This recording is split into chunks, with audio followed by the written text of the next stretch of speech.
Hey everybody, this is Ramon Ray, founder of smarthustle.com. Thanks for joining me for yet another exciting podcast, article, video, blog post. Depends on how you're consuming this information. If you're hearing the sound of my voice, could you give us an uptick, a like, a comment, engage, share, retweet, repost, or whatever people are doing on some platform nowadays. But I'm so glad you're with me today. Today I have with me Amanda Brinkman, who leads marketing and more, and she'll correct me and tell me exactly what that is, at Deluxe. Many of you know about an amazing show that Deluxe and Amanda, her team, started some time ago, Small Business Revolution, going across the country and helping build America. But with that, Amanda, thanks for joining me, and I hope you are well. I am well, and thank you so much for having me. I'm a huge fan of you and the work you do in the entrepreneurial community, so it's an honor to be here. I appreciate that, Amanda. So, Amanda, let's feel free to unpack a bit who you are, but first maybe the company you're with, and then what your role is there. And feel free to dive in a bit if you wish. Small Business Revolution, but let's help people understand what is Deluxe and what's your role there. So my name is Amanda Brinkman, and I'm the Chief Brand Officer at a company called Deluxe. And Deluxe is a 100-year-old company that its legacy is in the check printing space. But over the years, we've been evolving right alongside our customers, and now we're truly a trusted technology company that helps both financial institutions as well as small businesses. In my role there, I created and produce and host our original series called the Small Business Revolution. And the reason that a big Fortune 500 company creates a television show is because we love small businesses and we wanted to do something to truly demonstrate that love. So this is, for us, our response to, instead of doing a marketing and ad campaign about the fact that Deluxe can build your website or design your logo, email marketing, all the things you need to market your business. Instead, we want to put our money where our mouth is and go out and help small businesses and document that help and that change and tell their stories. So the Small Business Revolution is a series where each season we revitalize a different small town's main street through its small businesses. It's essentially a business makeover show, but it's done with heart. So first and foremost, we tell the business owners' stories. You hear about what it's like to be them, why they started their business. You fall in love with them and their family and their community. And then we just walk alongside them throughout the course of the show, helping them with their marketing, financial advice, operations. We always say the show is kind of one part inspiration. It's inspiring people to support small businesses by hearing their stories. But it's also one part education. You know, small businesses can learn a lot by watching the show. But it's also one part entertainment too. So there's a lot of different ways to consume small business advice out there. You're well versed in all of them. But this is kind of a different approach to it. You feel like, you know, you are watching a great reality show about a small business, but you're learning at the same time. So that's what the Small Business Revolution is. And we just launched season 5 in November of 2020. Yeah, and congratulations to you and your team, Amanda. I know it's been amazing. And I must say, as one who's played a very small, what do they call it, cameo appearance role at the Small Business Revolution, it's the real deal. 99.99999% of television we watch is fake. And we want it to be fake, right? We wanted to just sit back and watch it. But listen, what's going on at Small Business Revolution? It's the real deal. We've seen the videos. I've watched many of the episodes. It's entertaining, but as Amanda said, you're learning and it's inspiration as well. Amanda, I'm curious, what have you learned? You've been doing this for 5 episodes now or 5 series now, and I'm sure you've learned a lot. But is there any recurring theme and or what surprises you, or answer both? You know, you land in small town USA, you and your team work on that for weeks or months, prep work and all that. Is there anything that you're like, Ramon, every town, this is what we've seen, and or it's always different? How would you answer that? Well, great question. And they're actually, I'm going to answer both questions the same way. So it was so interesting is that even though our show takes place in a different small town each season, the work that we do with these small businesses are the same things that entrepreneurs are struggling with in large urban areas or in rural communities. And so the two things that we see small businesses struggling with the most across the country are, first and foremost, maybe not knowing their numbers or what the numbers are telling them. And then second, really not understanding how to use marketing to grow their business. I mean, so few entrepreneurs got into business because they couldn't wait to figure out what the heck SEO is, or to build a website, or figure out keywords and how to manage social media. And so what the show really does is it demonstrates how impactful marketing can be to a business. I mean, with the advent of the internet, over a decade ago, what that did is it really leveled the playing field for small businesses. So what we see small businesses, struggling with is how to utilize that digital footprint to really grow their business. And so we work with businesses quite a bit on, that's one of the things that surprises us too, is that 50% of businesses today still don't have websites. They're relying on a social media platform or a directory to direct people to them, but you really have to be really mindful of how you're showing up online. Yeah. Being findable online, especially this year, that is your storefront. Your digital footprint is your storefront right now. So making sure that you have a website that is often updated, is clear, has keywords built in, and phrases so that you're showing up against the right kind of search queries, making sure that you have claimed your things like your Google listing, that you're listed correctly on directories like Yelp and TripAdvisor, and then making sure that you're really utilizing social media and the right social media platforms to continue to stay in front of customers. And really figuring out those three things in your digital footprint, as you know very well, the internet triangulates that and will reward you in search if you are, constantly optimizing and minding those online properties. So while it might not be the sexiest or the most desirable thing for the entrepreneur to be focused on, it's so vital to your business health, that marketing and communications piece. So that's both what surprises us, how few businesses aren't utilizing it to the max, and both what we've learned is just seeing what a difference it can make when you're findable online.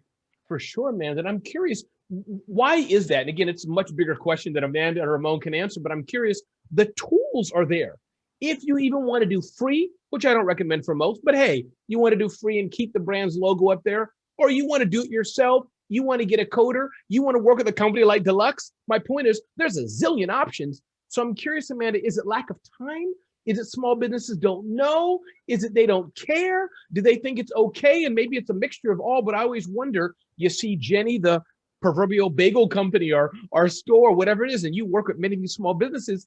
Why did she not know that her website, how do we say this in a nice way, was ugly? Or, we look at her business card. Why does she not know that it shouldn't say, Jenny's Baked Goods at consumer domain, as it were, .com?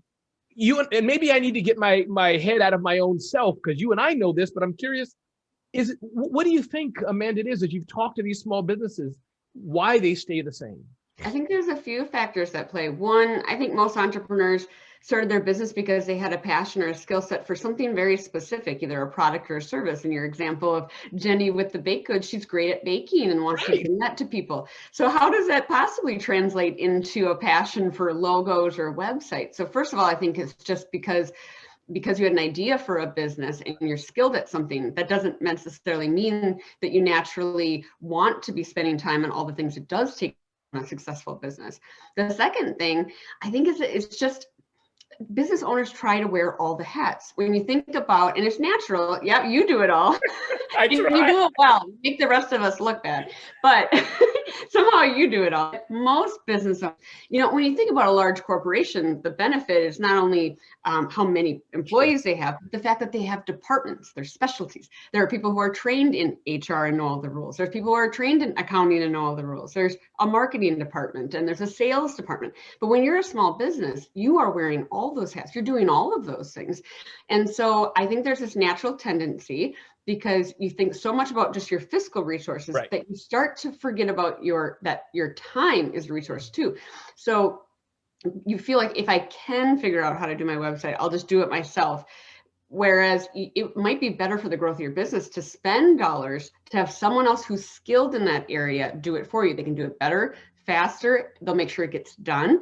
Otherwise, those things that you're not naturally skilled at fall to the bottom of your list. And why would you possibly, just because you're an entrepreneur, be good at all of the different aspects of running a business? So I think that's the second piece, is that I think it's just, you feel like if you can do it all, you should do it all. And then the third thing is, I think marketing is just changing so fast. That's why it is helpful to have an outside resource help you, because to stay on top of, the Google algorithms that are changing regularly, staying on top of which social media platform and how they're treating brand pages differently from week to week, that's a lot to keep track of. That's why there's an entire marketing industry out there. So I think those three things are at play, but it can be really beneficial to your business to try and find someone to help you with that piece. Just like it can be helpful to find someone to help you clean your brick and mortar store and help with the accounting. Thinking about your time as a valuable resource. Where should you be spending your time to best grow your business? And then find help with the other pieces. No, you're right, man. And in the 23 minutes and seconds that we've been here, I bet Google and Facebook and other providers had one algorithm, and I bet they changed it 4 times within the time we've been on this call. So for sure, I think that, to your point, having a partner such as Deluxe to help with that, I think we can you all the partner of small businesses. It's your job, and the team's job to help us demystify all these things that are happening. I'm curious, Amanda, and this is not a fair question. You can say, Ramon, I plead the fifth. No problem. But Amanda, in the years and the tour you've been across America, is there any 1 or 2 businesses that stand out? And I know you love them all, but is there any 1 or 2 that stand out as you've been on the small business revolution with Deluxe that say, Ramon, well, I can finally think of this person or this business or this town? Anything comes to mind for you? Well, you are right that I love them all. So over the course of the 5 seasons, we've worked with 31 incredible businesses that all have inspiring stories and are putting their heart and soul every day into what they do. And we love celebrating and telling their stories through this series. I think a few stories that stand out are, this season was particularly challenging for all the obvious reasons. We started filming before the pandemic hit and then had to, very quickly change the way we were not just producing the show, but the advice that we were giving the businesses. I mean, we try not to use the word unprecedented since it's so overused in the COVID lexicon, but it truly was, very uncertain and unprecedented times, and we had to pivot. There, I used all of the COVID. That's okay. In one sentence. That was impressive. So one of the businesses we worked with this year is ran by an incredible entrepreneur called Mike Plaza. Okay. He runs an auto detailing shop called Nice and Clean. And for him, it was, what we refer to in the entrepreneurial world as a side hustle. He had a full-time job and he was doing this auto detailing on the side. But I think we really learned in working with him that, even the term side hustle, it doesn't truly reflect what it was. I mean, he had a dream, and we were able to work with him to help him, build out that business. And he is one of few Black entrepreneurs in Fredonia, New York, which is where season 5 took place.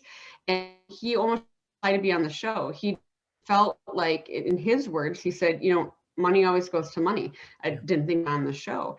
And we are so glad that he applied, and we are so glad that he was featured in the show, because his story is so inspiring that if you do have to take that leap of faith and put it all in quote unquote side hustle, or that in order to really grow it the way you need to have those stakes.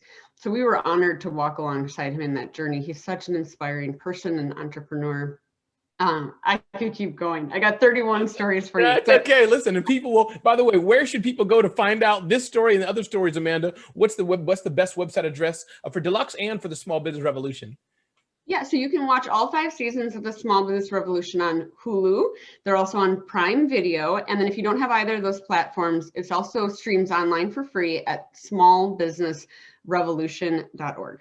Awesome. I love that. And Amanda, this has been great. And what has it been like for you, Amanda, to be the producer, the director, as it were? And I know you work with a great team, though, to do this. How does that, just curious, it's a rhetorical question, but how does it feel? I mean, you're talking to so many people who need help. And from what I can tell, and having been there alongside you, people really appreciate it. This is not some game. People are like, wow. How does it feel?